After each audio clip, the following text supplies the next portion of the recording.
Hello everyone, I'm happy to welcome Mary and Yann to my channel.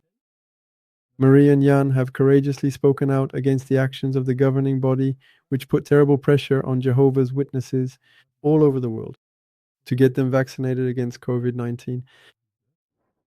Let's discover together their story and their feelings about this global tragedy. Mary and Yann, a warm welcome. Thank you. Hi, thank you.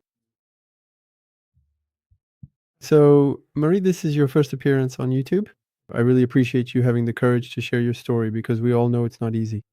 Most of us prefer to stay in our anonymous corner, and sometimes there are events that push us out of our comfort zone. So, can you tell us how you came to be baptized as a Jehovah's Witness? Yes, of course. I was 6 years old when my parents started studying the Bible. They got baptized when I was 8, so you could say I was raised among Jehovah's Witnesses. At 14, I decided to get baptized because I truly believed that's what Jehovah wanted. And I had noticed the love in the congregation where I grew up. It was really something I was attached to. So I wasn't particularly convinced by the doctrines. But since I had truly embraced that Christian love, I told myself that since the love was there, what they were saying must be true. So I more or less accepted the doctrines, but without really being convinced by them. You got baptized. At what age? At 14 years old. So, Jan, people know you a bit more from your YouTube channel, and you're known for your involvement, among other things, in the disfellowshipping of the governing body. So, can you also tell us how you came to become a Jehovah's Witness? So my parents met Jehovah's Witnesses through door-to-door preaching, actually just before I was born. As a result, they got baptized. I think I was about 1 year old. So I grew up in a Jehovah's Witness household from my earliest childhood. So I know all the mechanisms, both the official and the unofficial ones, since I was little. But anyway, I grew up as an obedient child, you could say thoughtful, well-behaved, but sensitive. When I was little, people would say about Jan, he's sensitive indeed. And actually, this sensitivity might be something that's saving me today. And so I got baptized. At what age? I think that even before I got baptized, I remember at 8 years old, I was giving talks at the Theocratic Ministry School. Yes, at 8 years old, I think. And I learned to read quickly, actually. My mother, before I even started school, had already taught me how to read. So that encouraged in me a desire to learn. I've always had a thirst for learning new things. So there you go. And then I eventually got baptized at the age of 17. So I truly took my time, so to speak. Because in the end, on a purely intellectual level, most definitely, there were things where I couldn't find a solid foundation for them. I could see that there were still some sandy areas that weren't very solid. But in the end, I got baptized anyway. I told myself, well, maybe those somewhat unclear areas, let's say, with time, there would be a way to figure them out. I'm not going to make a big deal out of it. So I got baptized at 17. And then afterwards, very quickly, I got involved in different projects. Was it your parents who pushed you, or was it really a personal decision? Well, ultimately, it was still a very personal and individual decision for each person to make. My mother didn't put any pressure on me. My father did a bit more, to be honest. But still, I made the decision myself, knowing that there was always an area that was a bit unclear, but it was still personal. All right. And you, Marie, so you got baptized at 14, which is still quite young. You said you weren't really convinced. So what was it? Were you pushed? What made you decide to do it at 14? No, I wasn't pushed. I went to see the elders to get baptized without my parents knowing. Afterwards, of course, they found out, but it was really something personal. I was really doing it for Jehovah. But it's true that even during the baptism questions, the brother asked me, is there anything you haven't understood?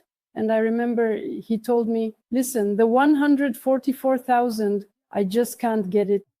I still don't understand. I Can't manage to count 244. 1,000? There you go, that's it. Well, really, I just can't grasp that they're all going to heaven, All right. that it's just them, actually. But anyway, the brother explained it to me again, and then he asked me, is it clearer now? So I had already understood the reasoning. It's not that I didn't understand, it's just that I feel I just didn't see what it was based on. All right. So when he asked me if it was clearer, I said, yes, it's clear. But inside, I knew that even if the reasoning was clear, the verses they used to try to convince me, I didn't find them that explicit. All right. Did you live in a congregation where there was a group of young people who kind of motivated each other? Did that also play a role? Do you have brothers and sisters who might have set an example for you? Well, all the young people got baptized right after me, but they were all quickly disfellowshipped. So that wasn't really a driving force. Afterwards, it was a very international congregation in the suburbs of Paris. So there really were brothers and sisters from everywhere. And that's really what I appreciated a lot. That's what really motivated me. Really, brothers and sisters from Africa, Asia, the Maghreb, and many from the Caribbean. So there was really a great atmosphere. My little sister, she stopped coming to the meetings when she was 15. So no, we didn't know. She wasn't really, at least in that respect, a role model. But she decided very early on not to follow. But on the other hand, I had quite a few aunts. Thank you. Adults who could have been the age of my aunts, actually, with whom I got along very, very well, and who would take me out preaching even when I was underage.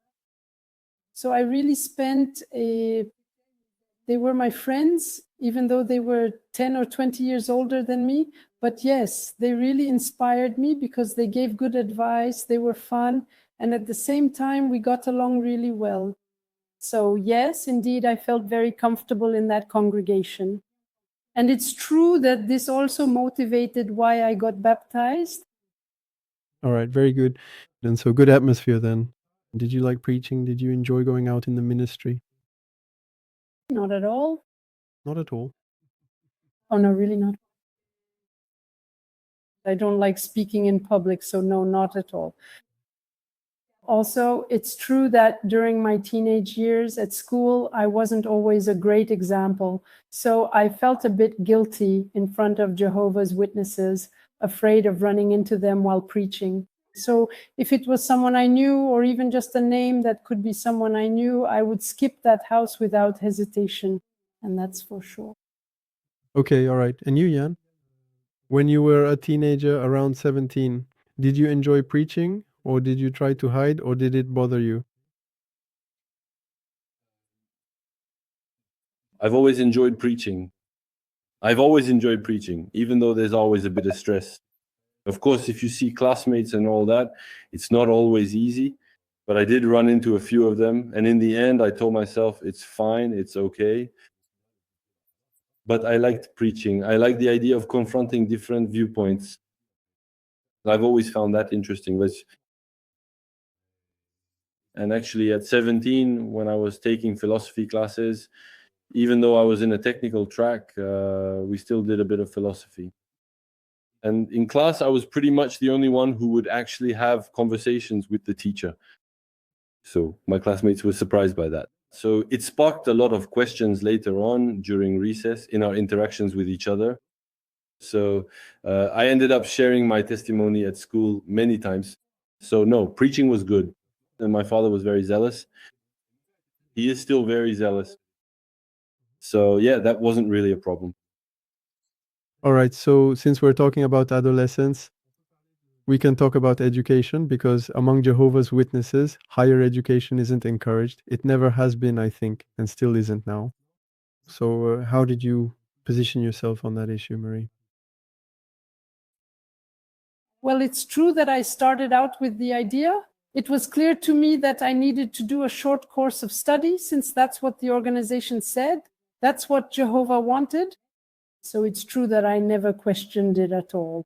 That being said, even though it might not seem like it, I didn't really find a short course of study, because there was also a condition for me. I absolutely had to do a job that I enjoyed. That was really important to me, because I had been too bored during my studies. So the job and the training I was going to choose for that job, it had to be something I liked. So in the end, the program I found had me studying for 4 years after high school. It's not too long, but it's not too short either. And I didn't feel any pressure. My parents let me do exactly what I had decided. At that point, maybe I didn't really give them a choice either. I don't know. But they really never told me it was too long or anything like that. But it's true that from the start, in my mind, I was set on a short program. I never considered a long program, because I was immersed in the idea that you need a short program. Very well. And you, Jan? As for my studies, I did a BTS in electrotechnics. Before that, at the beginning, I started with a BP. After that, I went back to do a back STI, and then BTS. Why did you choose to go for a BAP? actually, because I didn't really know what I wanted to do, to be honest. At first, I just did a bit like my brother. And at the same time, since the organization, I was really motivated to have a job. I told myself electricity is a building trade. It seems a bit more abstract to me. Might as well learn what's abstract. The more concrete things I can learn on my own on the side. So I went into electricity with the goal, of course, of becoming qualified, so I could use my skills in building kingdom halls and assembly halls. So that steered me in that direction. And then up to the baccalaureate, I did a BTS, but I did it as a work study program. So in the end, it wasn't really long studies, because you're working, so you're already supporting yourself. So that, in quotes, justified staying within the guidelines of what the organization required. What's good is that apparently you don't regret the studies you did or the ones you didn't do. So at that point, I made my decision. I told myself I want to work in international construction.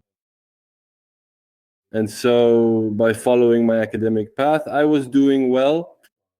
In electrotechnics, there's a need for electricity. So I stopped at the BTS level. And at the end of the year in BTS, there was the construction of the assembly hall in Dreux, or at least there was a partial renovation of the assembly hall in Vienna, which I took part in whenever I could. I found out about the next project. I told myself, I'm going to finish my studies. So this is a chance to keep going, to get directly involved in a construction project, since that was my goal.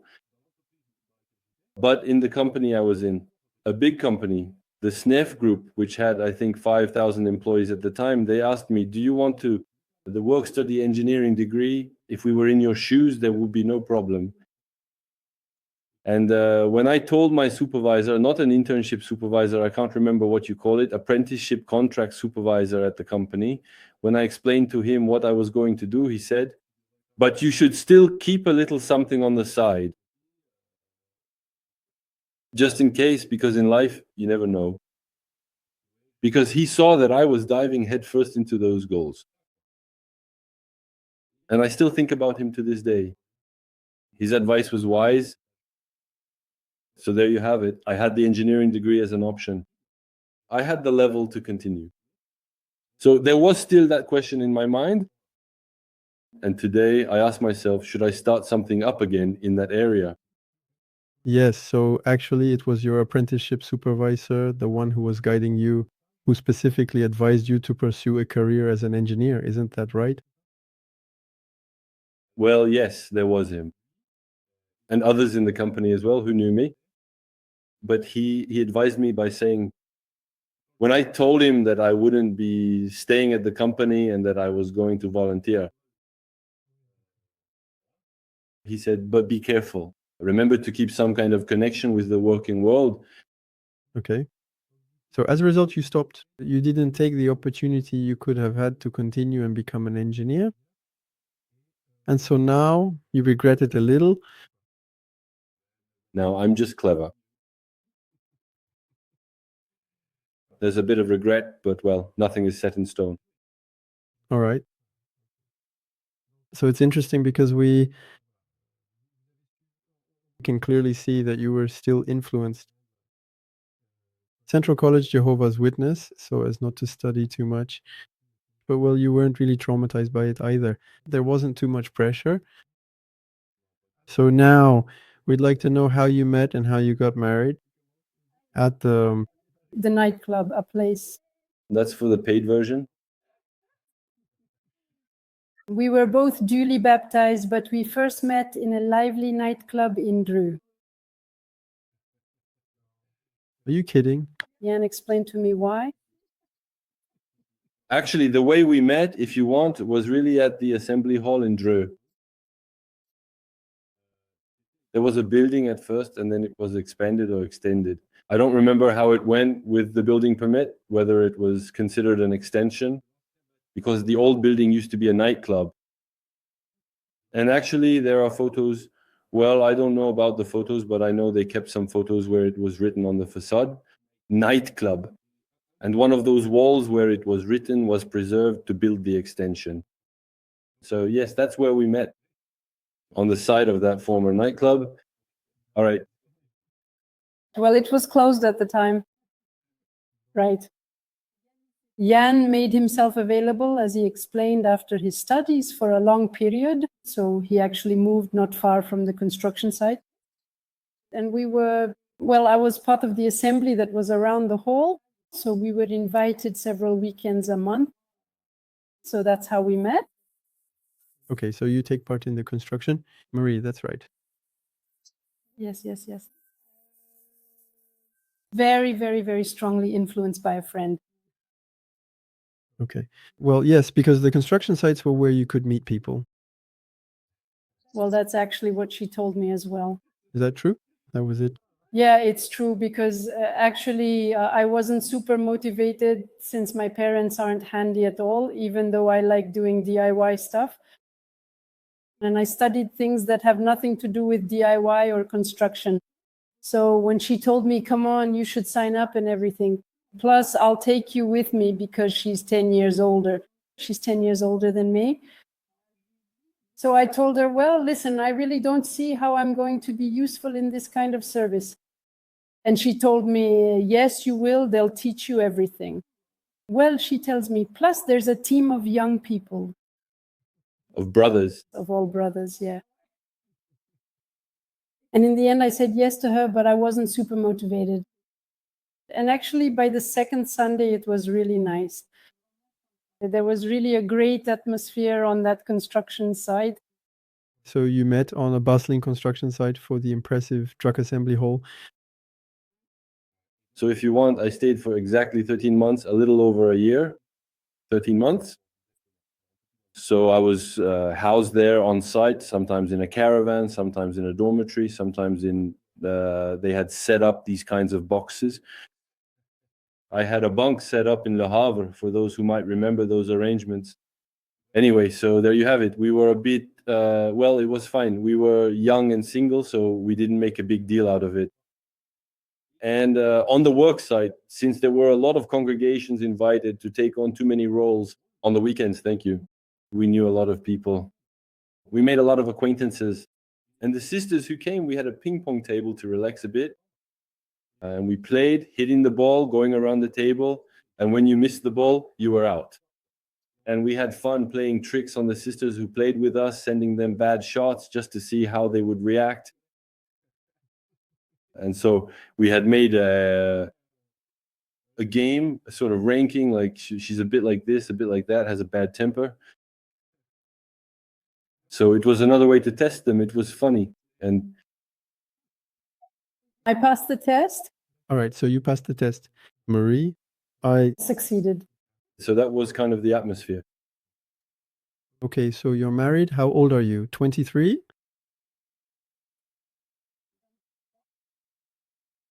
Both of you. Both of you. You're the same age, both of you. No, 3. Weeks apart. Ah, okay, I see. Okay, great. So at 23, you decided to get married. In 2006, we got married. Okay. What was it? Was it your idea? Did you want to commit or start a family? What was it that, what motivated you? Did you have to make sacrifices? Marie, maybe? For me, actually, what I wanted was to serve abroad. That was really something important to me. Being a missionary I didn't like preaching, but I wanted to be a missionary. You wanted to travel, basically. Yes, that's it. Actually, I really needed to see the truth in other countries, to see how it was lived, to check that it was truly international, that it really was. Actually, I think there was also a part of me that wanted to verify it. And when I met Jan, he told me about international construction projects. So at first, I didn't really understand what that was.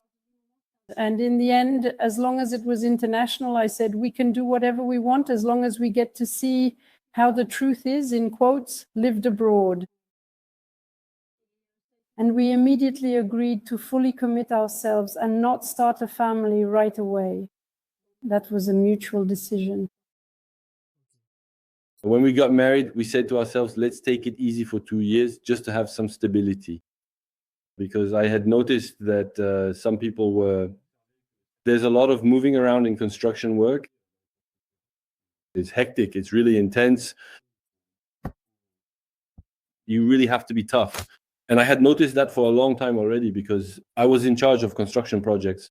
So I told myself for 2 years, we're not going anywhere. So we were pioneers in Central Ireland for 2 years. And at the end of those 2 years, the Rhone-Alps 1 regional construction committee, which I was part of, handed us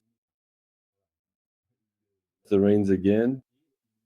And they recommended us to go build the Kingdom Hall in St. Martin, on the island of St. Martin in the Caribbean, the island that's divided between Holland and France. So we were selected and we handled the entire project. And it was amazing, truly a fantastic project. Even though we worked 6 days out of 7, it was great. We met a lot of people there. We got to visit the island of St. Barthélemy. We were invited to Haiti. And we spent about 10 days in Haiti, accompanied by special pioneers. So we had some wonderful life experiences. Internationally, thanks to that, we returned to France very quickly afterwards. There was work at Bethel. We stayed for 3 weeks afterwards. And then there was the Kingdom Hall on Ile Center. I think we went there for another 3 weeks or a month. It was done in teams, a morning team and an afternoon team. In the meantime, we tried to work. We tinkered as best we could. What did you live on? How did you manage to eat? I've been doing various odd jobs here and there just to manage and get by. But yes, I also take on some temporary work assignments now and then, whenever they become available. Actually, we also moved to the city of Saint-Étienne. That's right, because the rent was really much cheaper. So we moved specifically because of the construction work. Yes, when we left Lyon, actually the rent was expensive. So we thought if we don't have rent to pay, we can afford the plane ticket to go to the Antilles because we had to pay for transportation to get there. Volunteer work, but volunteer until Waste? It was volunteer work, and actually you paid for the work that was wasted. Anyway, we told ourselves that by saving on rent, we could pay for the plane ticket. And then when we came back, Marie had found a job in Firminy in the Saint-Étienne area. And the rent was cheaper. We found the cheapest street. When we arrived at the assembly, they told us, you'll find an apartment on Pioneer Street. So there were other pioneers there as well, same as us. That's what matters. So yeah, that's the life of the poor, basically. More or less, that's it. But they called them pioneers. And then we applied to become international servants. And yes, at that point, it's really like being a missionary. All right. So you were in the Greater Antilles. You were in France on different projects. Then you went to Africa, if I'm not mistaken, right? We served in Moldova in Eastern Europe as volunteers, then Nigeria, Ivory Coast, and South Africa. And then when we became servants, we went to Armenia, Burundi, and Ivory Coast.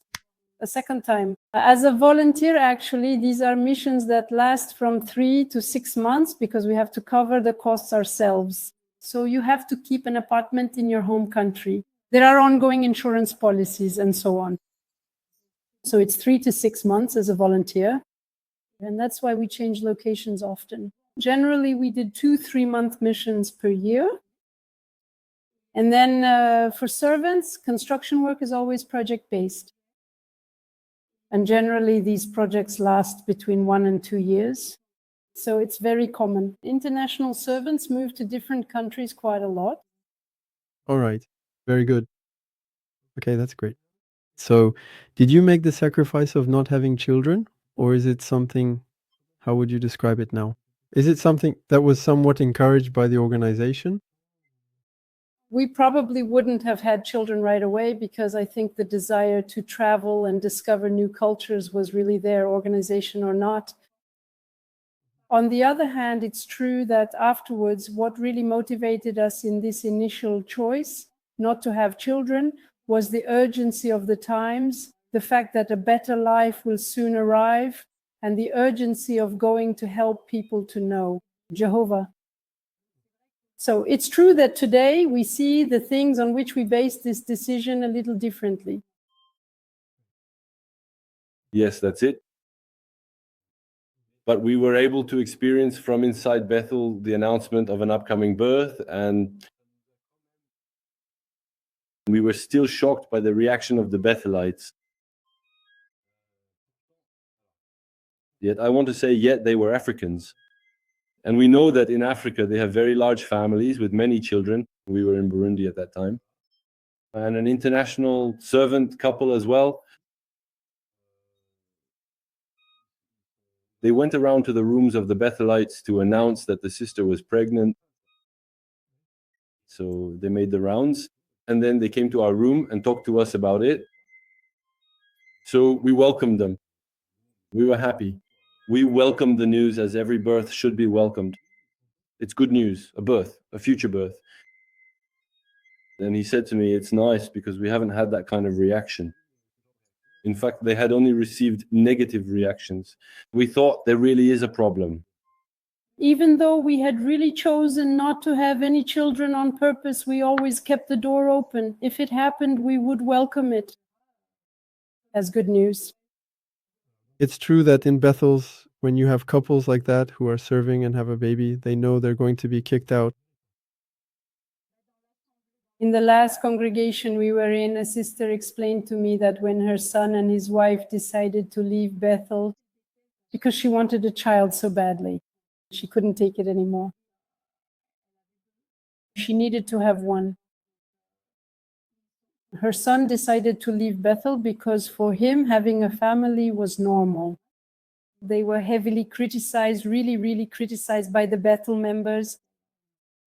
So now comes the readjustment. When you leave Bethel, it becomes difficult. After you've done, let's say, BTL, I would say special service, but especially BTL. After 5 years or more, it starts to become difficult to reintegrate. Those who spent 15, 20 years, it's even harder. Because I met, it was in 2019, Jehovah's Witnesses who were at Bethel in France. And every evening they would say to each other, tomorrow, who? Who will they announce is leaving? And They were completely stressed out. And then they were kicked out, and they found themselves as full-time pioneers, having to work and preach. And I remember that they didn't really dare to criticize, but I understood that it was really extremely hard. Just like in an American company, you know, like in the movies where overnight, dad, you're fired. That's what it was like. It was the cattle method. So, Marie, could you please take a moment to tell me in detail about something truly memorable and profoundly enjoyable that you experienced during your dedicated missionary service? And on the other hand, perhaps you could also share another aspect or situation that you found particularly challenging, something you liked considerably less, or even something you genuinely suffered through during that significant period of your life and work. He was a brother who worked for Bethel in Burundi. So there you go, he would come on foot. He doesn't live very far away, but since it's quite poor over there, and because there are very few means of transportation, he would come on foot. It would take him an hour and a half or 2 hours, so he would really get up very early to come. And we worked together, we had some good times. And already we were really touched by the effort he made, because honestly, we wondered if we would make as much effort as he did. And when we got a new and challenging assignment and had to reluctantly leave Burundi, this kind brother came all the way down from his mountain with a live chicken and graciously gave it to us, a live chicken, a truly memorable gift. For me, who grew up in Paris, I had no idea what to do with it. But the brothers at Bethel helped me without any problem. They cut it up for us. But we were really touched by this brother's gratitude. He wanted to show us his appreciation. And even after that, he came down from his mountain once again to take us to the airport, to come along with those who were taking us to the airport. And we really felt that there was nothing self-serving about it.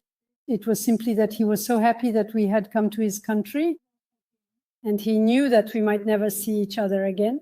So he made every effort he could to say thank you to us. And it really was something that came from his heart.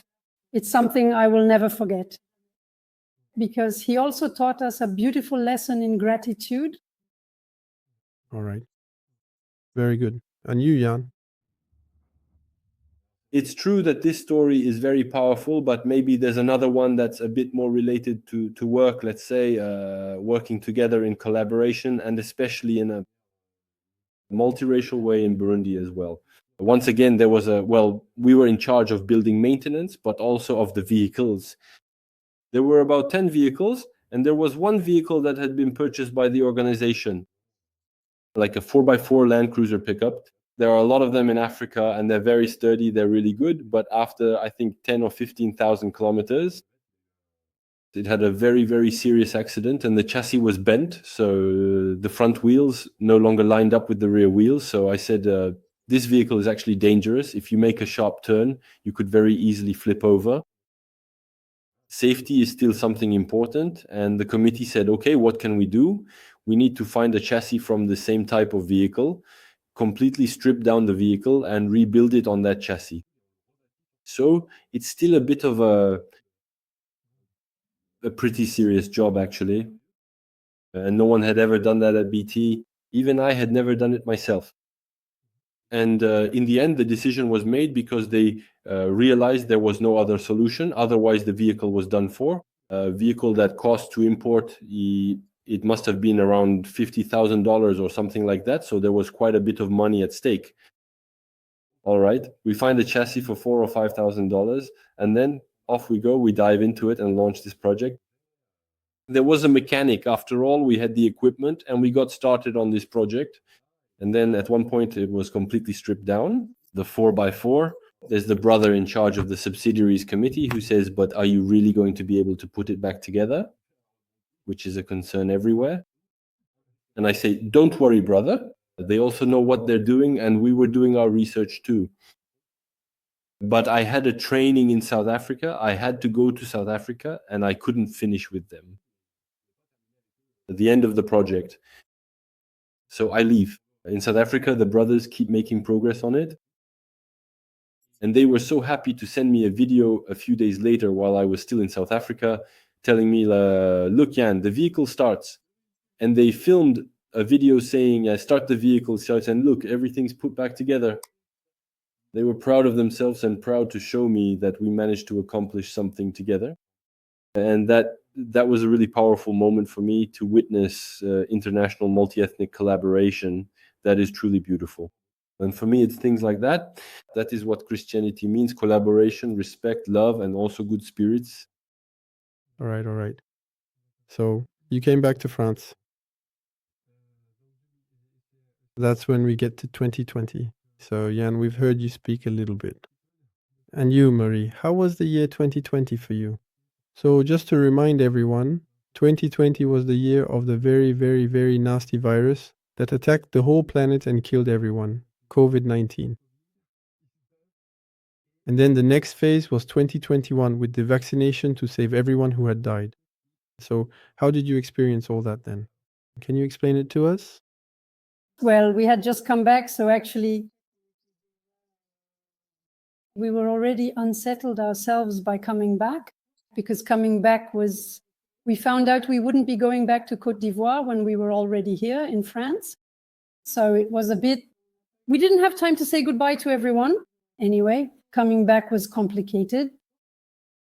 So when that happened, I didn't really grasp the seriousness of the problem. It was just a bit of a shock, because overnight, because of the lockdown, we couldn't see our brothers and sisters anymore. But well, that was just the lockdown in the country. So there was still a bit of a shock about that, because you realize that overnight they could forbid us from seeing people we care about. You were in France then? Yes, yes, yes. And then when they initially started with the new vaccine, and then personally, I really don't like anything that's not natural.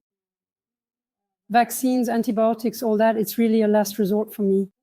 My body just can't tolerate it at all. From the start, I would never have agreed to get vaccinated for COVID. And on top of that, it was still a vaccine that was really different from the others. So in my mind, it was clear no. But when the governing body started to strongly encourage it, still convinced that it was Jehovah's instrument, I think I would have done it. Because I was convinced that if they said to do it, it couldn't be bad for us. But fortunately, at home, I had someone who didn't want to. So there was no point in me getting vaccinated if he wasn't getting vaccinated. In this case, since we do a lot of things together, it was pointless. So since he didn't get vaccinated, in the end, I said, well, anyway, I'm not in favor of vaccines to begin with. Don't Reveal my vaccination status. So I didn't do it. And as of this very day, I truly understand and realize that really it's a blessing that he didn't do it and that he encouraged me not to do it. So actually, we didn't at all. We were in a foreign language congregation. The brothers and sisters in our congregation at the time almost all got the vaccine, simply because they wanted to return to their country of origin. So it was almost nothing to do with the advice from the governing body. It was because they wanted to be able to travel freely. We didn't feel any pressure. They remembered that I was allergic to the vaccine. I don't know why. But I have food allergies, so they said there was one more allergy. And so actually there really wasn't any pressure at all in the congregation we were in. Okay, no pressure in the congregation. And how did you experience it? The various appearances of the members of the governing body from July 2021 to January 2022. How did you feel about that? We did actually talk about the fact that we didn't like it. The current events updates are being presented to us without truly knowing why this is happening. But Afterwards, there was pressure. There was still a lot of pressure because first we watched it at home on TV. And then it was shown again 2 weeks later or a week later during a meeting. So really, it was like brainwashing.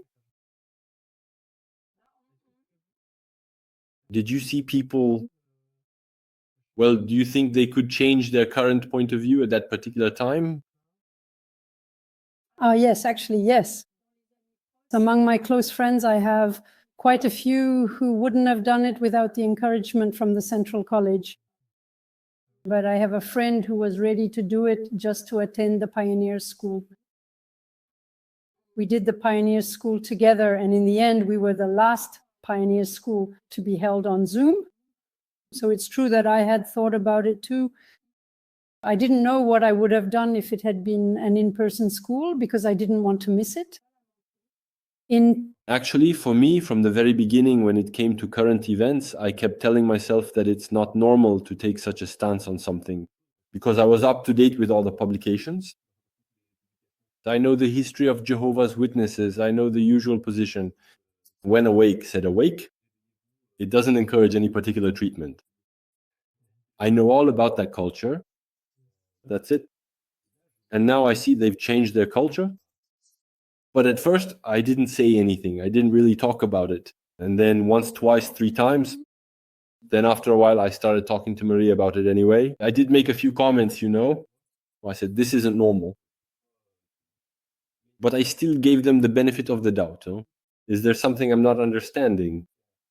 I was asking myself questions, but I gave them the benefit of the doubt. We're not going to judge or bring out the guillotine right away. Be reasonable. And then the more things escalated, the less comfortable I felt. It was unacceptable. And I started doing some research. I think it was at the end of 2021, maybe. I started doing some serious research and I uncovered the truth. I told myself this couldn't be possible. And then I started to ask myself, would the governing body, would Jesus give them the right to accept a certain percentage of losses among the sheep? I can ask these kinds of questions, actually. I thought, no, that's not at all what Jesus intended. Jesus wants to protect his sheep. He's the one who would rather die himself than let even one of his sheep die. And at that point, I started to think there's a real high-level spiritual problem here. Now, I wasn't exactly on the same wavelength, but what bothered me was seeing the implications for the organization that I could see. From the very beginning, I saw the implications of what it meant to leave, not just regarding the COVID issue, but in other matters as well. So I enjoy having discussions. It doesn't bother me at all that others think differently, including Yann.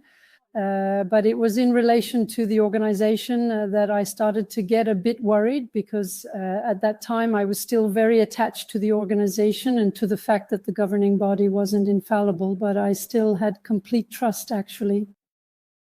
So for you personally, the governing body was truly Jehovah? Yes, I sincerely believe that. Well, not Jehovah himself. But when you obeyed the governing body, you were obeying Jehovah. Yes? As long as they didn't say something that was contrary to what Jehovah says in his word.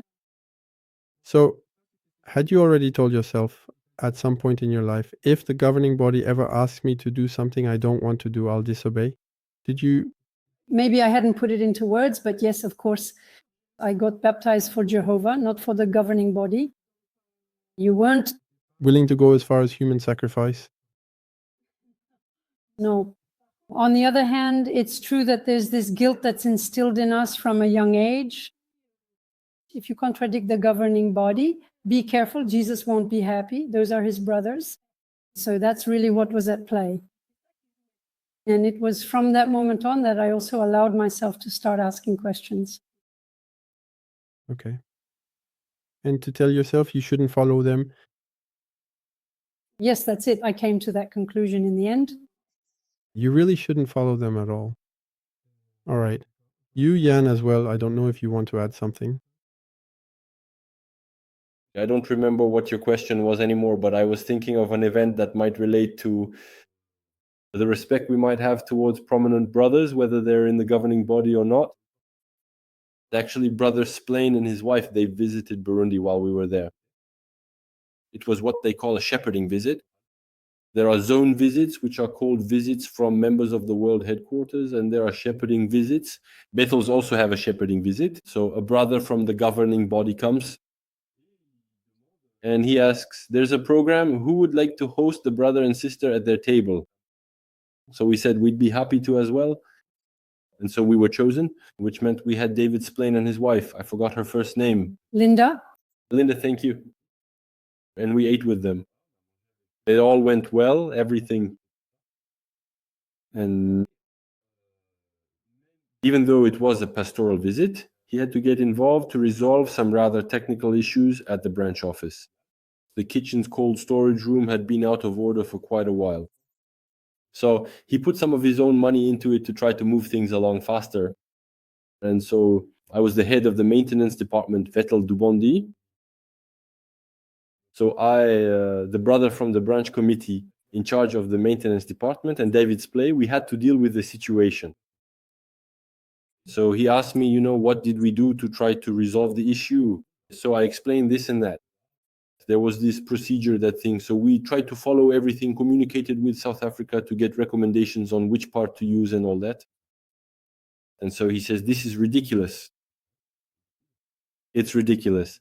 Yet we followed everything properly, all the procedures, everything was perfect. He says, it's ridiculous. Oh, well, so as a result, I had this experience, with Witsplay. And then with other things during the week as well, I observed him anyway. Like, what kind of guy is this? How do they do things just to learn, And I realized that at one point he wanted to take a photo with department, and then he didn't have anyone to take the photo. So he comes to ask me from the group. I'm not sure I'm the most qualified to take nice photos, but okay. He says to me, well, I'll take what I get. Just give it to me. That's the kind of response. That's how he talks. It's a bit blunt. And me, I've never had that tendency to put people on a pedestal. So in a way, that's always saved me mentally, telling myself my role model is Jesus. As for other people, if they have responsibilities and try to handle their stuff, good for them. But sometimes we don't handle them well. And I've experienced this in the Bethels. There are leaders who manage things poorly. They destroy people through their behavior, their decisions, and by clinging to their privileges. So I was aware of all that. So that detached me from any veneration of these men. So you made the decision to leave. I told myself, but this just isn't possible, actually. At this point, it's institutional. There is an institutional responsibility. And from the moment that I realized that, it was over. It's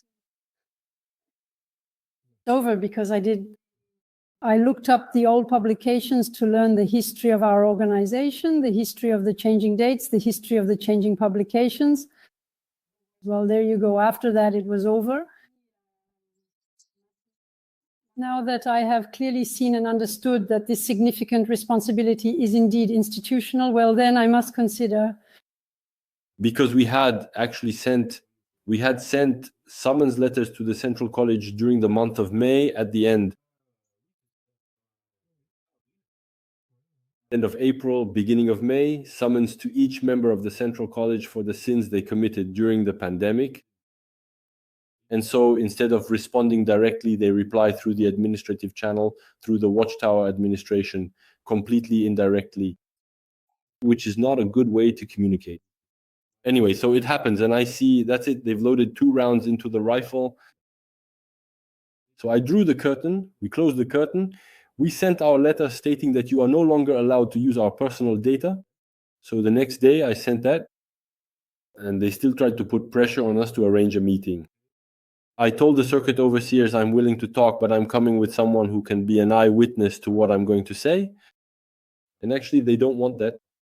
They don't want there to be any witnesses outside of their own group, meaning the circuit overseers and an elder they choose because they're afraid that their way of judging will be exposed and people will be able to say, you practice injustice. Because that's exactly what they're doing. They practice injustice. So there you have it. That was our last meeting. And before that, what finally woke me up, I did a lot of research in different fields, even scientific ones. I realized that both religiously and scientifically we're being deceived on both sides. Some wear black robes, others wear white, but in the end, it's all the same old story. So we need to do our own research, join forces with sincere souls who are trying to do the same and try to help each other in a good spirit. I realized this already 2 years ago, and little by little, things started to come together. In my research, I stumbled, I don't even remember how, upon the open letter to the UK Central College 1710, which is wonderfully well supported, well constructed, both intellectually and spiritually. It's a real force. Everyone should read it because very politely and calmly, it holds the brothers of the Central College who encouraged compromise to account. The COVID vaccination, holding them responsible for it. What he did was really good. What precisely led you to genuinely want to establish and set up a religious disciplinary committee, which is now more commonly and officially called a committee of elders, or, to put it in plain English, a judicial committee? What specific motivations truly made you decide to do that? What led me to do that is that, as I told you, I didn't put anyone on a pedestal in my mind. Or even spiritually, I didn't put any man on a pedestal, no matter what his responsibility was. So, if there's a clearly established procedure that was formally set forth by the organization with which we currently work, then we absolutely must use it for every single one of its valued members. We certainly shouldn't make any unfair distinctions, show any undue favoritism, or grant special privileges to just some individuals. No, we absolutely should not do that at all. So just by reading Lucas 17:10's letter, and then I also quickly came across Abdias's YouTube channel, where he talked about forming a committee. At one point, Abdias mentioned Ghislaine, and at the same time, strangely enough, I heard from a friend who's in your brother's congregation, and he also told me about Ghislaine, and that happened almost in the same week. So I thought, hey, who is this Ghislaine? And then I came across your channel, and at that time, you were making videos calling for people to file complaints against the governing body, and all of that against the Jehovah's Witnesses. I thought, wow, that's impressive. He's bold, and on top of that, he shows his face. I told myself, maybe it's because he has a beard, maybe people can't recognize him. A hat. But jokes aside, I thought, that's good, it's courageous. There are people who are speaking out. And in the end, things came together very quickly. And I thought, yes, a committee of elders, a religious discipline committee or judicial committee, whatever you call it, they actually need that. I still thought that things could be reformed. But just go see how they reacted to the summons letter I sent. All right, I got it. In fact, they use administrative force with their steamroller to crush individuals who are seeking justice. Not rebels, but those who are seeking justice. It's not the same thing. What are we asking for? We're asking for justice. We're not rebels. Being a rebel is about the instructions of Jesus, not about the instructions of men who are corruptible. So we're seeking justice and truth.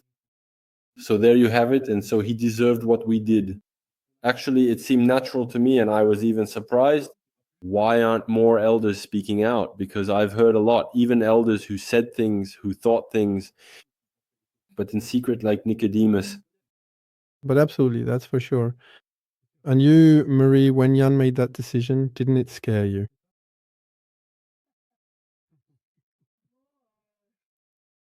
It was the same for me. I could see the implications it would have, especially regarding the organization, because afterwards,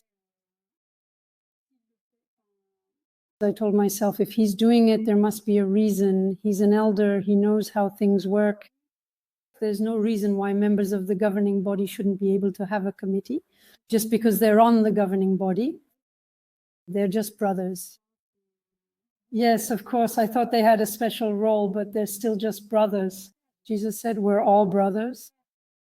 So I didn't really see afterwards. It was really about the involvement with the congregation and also with the close friends we had at the time. So it was more about that. Afterwards, you can freedom of speech. Otherwise, you were okay. It seemed normal to you to have a committee for members of the governing body? Let's say I thought it was good because precisely we don't treat them like a clergy. If there's something to reproach them for, they should be treated as brothers. And also what's good is the fact that this committee, it holds them to the same rules that they themselves impose on all the other brothers and sisters in the community. So in that sense, I thought it was really good because there's no reason, they're not above anyone else. Well, at least they shouldn't be anyway. So how did it go then? How does it work within the family? So in the end, my little sister, who is very different from me, but the organization had already managed to separate us. Oh, really? And in the end, she took the news really well along with her partner. So it was really actually, they really supported us a lot, especially me, because they took it so well. They're really happy. They would have thrown a party for this news. So it was a reunion then? Absolutely. We just saw them and met her partner in person in Paris just last week. My parents I haven't openly discussed or talked to them about this situation because, quite frankly, I no longer want the Watchtower organization to control or run my entire life and dictate my choices. So as for my relationship with my parents, on my end, I don't want it to be conditioned by that. We'll see what happens now. They have access to Yann status, all right? But with friends, on the other hand, it was harder with friends. Yes, because with friends, in this case, I was close to them. But well, afterwards, when they spread the organization's manipulation. That's, even though these are people who don't manipulate, we know each other very well. I know that perfectly well. These are truly wonderful people whom we mutually appreciate a great deal for the genuine authenticity and profound sincerity we generally and consistently have toward each other. But in that specific context, the undeniable fact that I explained at that particular time, I carefully explained my significant doubts, but I was extremely careful with the precise words I chose and so on. But despite all of that, honestly, I deeply felt that they were spreading manipulation without realizing it to get me back in line. So in the end, if one day they leave, all the better. We'll find each other again, I'm sure of it. But if they don't leave and they're not more open-minded for now regarding our choice, well, we don't have much left to say to each other. That's just how it is. So, Yann, on your side, you've lost some family members, some friends. You've talked a bit about the friends. So how did that go? It's going well. Let's just say, I'm not naive at all. I know very well how the mind of a Jehovah's Witness works. I know the little hamster wheel that's spinning in their head. So by going all in, head down, in the direction I was taking, I knew there wouldn't even be a lull. In terms of social relationships, acquaintances, and all that. Now, that doesn't mean there aren't any losses. Yes, there are losses. There are longtime friends who now it's radio silence. They don't want to talk to me anymore because they keep following men. And they're not following guiding principles. They're following men, clearly. And they refuse to go and look at information that would be useful for everyone to make informed decisions. And in fact, they truly find themselves in a rather intellectual predicament that is built on sand in the end. But they refuse to go and examine other things that haven't been deemed kosher or halal by the Watchtower. In fact, it's senseless because at the same time we criticize other religious groups for various things, their way of thinking or their stance on certain doctrines. And in fact, we end up producing exactly the same thing. So that attitude of feeling superior, I don't accept it. We have to stay open to everyone. So if I lose friends, I'm willing to lose them for that reason. And that's what I told myself. Because someone who stubbornly clings to things, even when it's clearly harmful and stupid, what's the point of staying friends with that kind of person? What are they going to bring me spiritually? Will they help me grow and evolve morally? No, I don't think so. It's better for me to try to renew my circle of acquaintances with people who are respectful, who know how to listen to different and opposing points of view. Even if they don't agree, it makes them think and they're able to find common ground and know how to get along. Today, that's really what I'm looking for and what I'm finding. There's always a certain sadness in losing longtime friends, but not everyone is unfaithful either. Some distance themselves a little, but still they are willing to reflect on certain things. That's for my family. My mother has passed away. My father is still alive, and now the light is starting to come on everywhere. He was the one who brought the Watchtower into the family, so he really feels deceived about a lot of things. The first thing he raised the alarm about was the issue of pedophilia. Of course, my brother, I talked to him a little bit. He doesn't have the same personality as me at all, but I still explain things to him clearly. Now it's up to him to do more research or not, but he knows what I think, but he still always shows respect. Now, I don't want to be pushy. I've said what I had to say to him. I won't say any more about the subject, but we still see each other for work and family matters. There's no problem with that. And my sister and brother-in-law, they're still very involved, theocratically speaking. My brother-in-law works for Bethel in France, in the IT department, unless that's changed. So he's really involved. So I imagine that with everything going on right now, there must be some feedback that's not always positive. They must truly feel like there are clouds gathering around them. So at the moment, we're not really talking much. I have a lot of respect for them. They did a lot for Mom when she was in the last stages of her life. They have wonderful human and spiritual qualities. Now, the Watchtower helmet might take some time to wear off, but I trust them. I leave them be. I don't want to pressure them or push them, but if there are things to sort out within the family, they'll know how to handle it. There's no worry about that. And then on the side of the more distant relatives, there are some who are still Jehovah's Witnesses, but they're not very active, let's say. So there's no problem on that side either. All right, very good. So now that you've freed yourself from this oppressive system, from this high control religion, how do you see the future? Do you have a certain spirituality? How do you see things? It's real freedom, that's for sure. You're happy, you're free. Oh, yes, definitely. Actually, we realized afterwards now that being Jehovah's Witnesses brought us certain things, maybe a spiritual awakening, maybe it brought some things. In any case, it's part of our life and our culture. We grew up in it, so it's our culture. That's how it is. There are good things and bad things. But we had been feeling spiritually suffocated for a while, and also suffocated always by the feeling of guilt, of always having to do more, ultimately by a God who expects us to buy our salvation as well, by the number of hours spent preaching, by the number of meetings attended, the number of answers given at the Kingdom Hall. So it's a real liberation. On the other hand, afterwards, it's true that when you feel manipulated or lied to, then in everything you've learned, there are things that are true and things that aren't. And so to sort things out, I re-examined all my beliefs from scratch, really, all of them. And since we've traveled as well, I don't just focus on Christians and the Bible, because in the end, there's a whole world around us after all. That's it. So right now, I think I'm a bit overloaded with writings.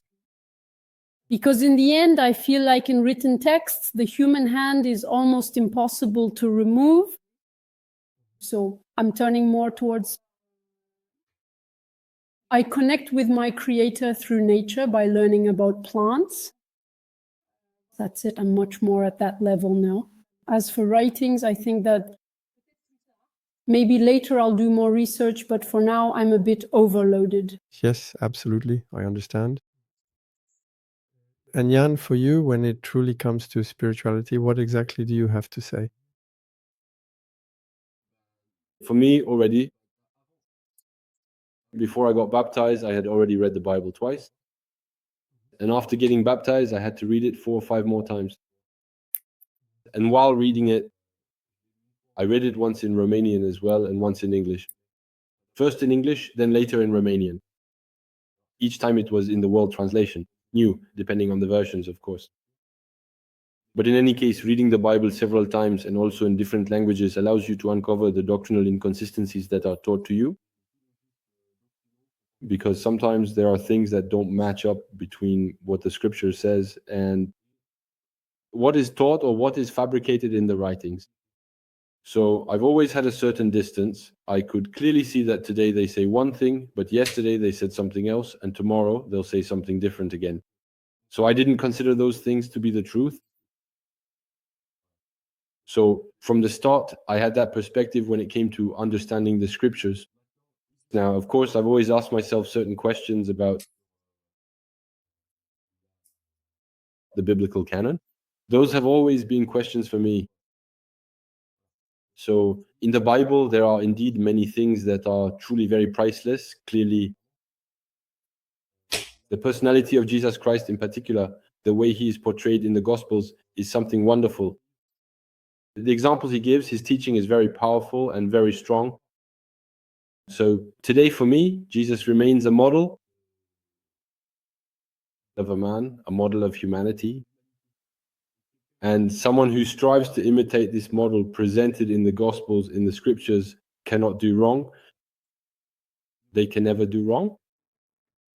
Someone who claims to follow Christ but does harm, in fact, has understood nothing of the gospel. Now, obviously, the hand of man weighs heavily on the writings. I realized, for example, to give an example, that Christians, in fact, should use the scriptures, well, the Septuagint. They should definitely use the Septuagint because the very first Christians extensively used the Septuagint.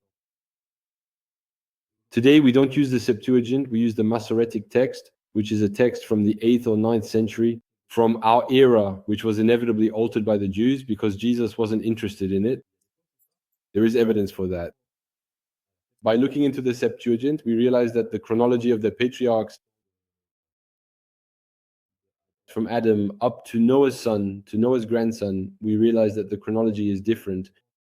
And with that chronology, you can add, well, I don't remember the exact details, but maybe 800 or 1,000 years.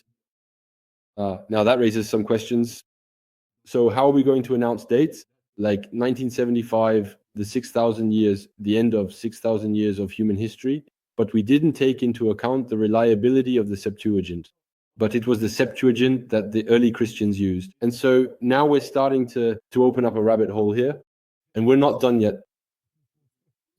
Indeed, you really have to take a step back from all this. Now, I still remain very attached to the person of Jesus because he is a role model. But I am very much aware that truly profound figures who are considered great spiritual leaders, such as the revered Buddha, the wise Confucius, the insightful Lao Tzu, and many other influential spiritual teachers, have indeed made a very, very significant and lasting spiritual contribution to humanity that we unfortunately barely recognize or fully comprehend in our contemporary Western societies. Thank you very much. So that's precisely where I am currently now. Very well. Thank you very much for answering my questions.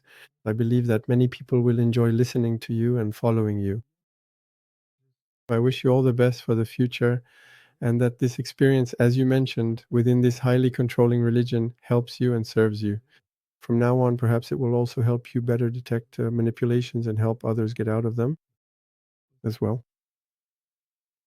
So don't hesitate to contact me if you want to talk about your experience in a high control group. You can also contact Yann on his channel, which is La Grosse Bertha. The links are in the description. See you soon. Lève-toi, lève-toi pour l'humanité. Lève-toi, lève-toi pour l'humanité. La guerre est là, mais on reste debout. L'humanité se lève, on va tout changer, tout.